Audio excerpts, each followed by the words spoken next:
Hey guys, thanks for clicking on this video. Today we're going to be looking at the reverse repo number, and then we're going to get into an alternate site for calculating inflation that shows that the government is underrepresenting the current inflation number, and we haven't seen these sort of numbers since 2008.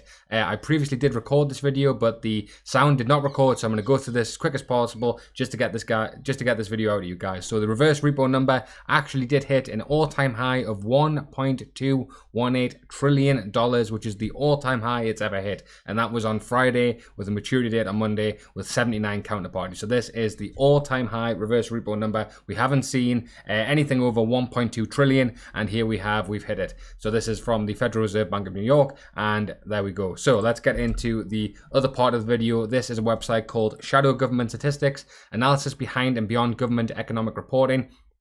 And these are alternate inflation charts.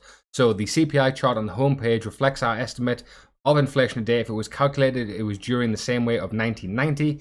The CPI on alternate data series tab here reflects the CPI if it was calculated, the methodologies which were in place in the 1980s. In general terms, methodological shifts in government reporting have depressed reported inflation, and moving to the concept of the CPI away from measure being of inflation cost of living needed to maintain a constant standard of living. So you can see here CPI year-to-year growth. The CPIU, or the Consumer Price Index, is the broadest measure of consumer price inflation for goods and services published by the Bureau of Labor Statistics, the BLS. While the headline number usually is seasonally adjusted month-to-month change, the formal CPI is reported on a non-seasonally adjusted basis, with the inflation method measured in terms of year-to-year percent change in the price index.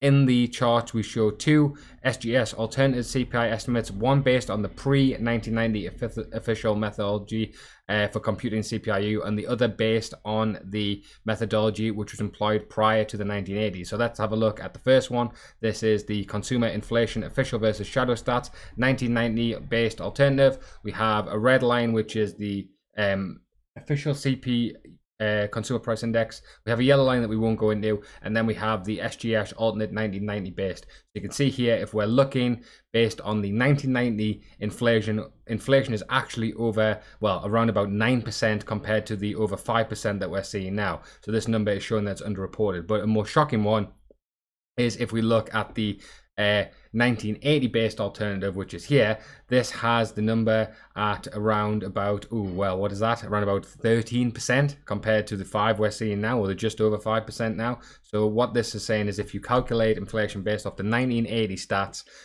we're actually at around 13% inflation rather than the reported 5. And what this website is saying is that this is used to depress the numbers to make people less worried about inflation. So when is the last time we've seen this 13 or 5% inflation? You guessed it, it is around about 2008. So we haven't seen this level of inflation since 2008, which was obviously the Great Recession and one of the biggest market crashes in history. Right guys, I'm going to keep this one short, so please give a like on the video. Give a comment down below on your thoughts, and I'll catch you guys next time.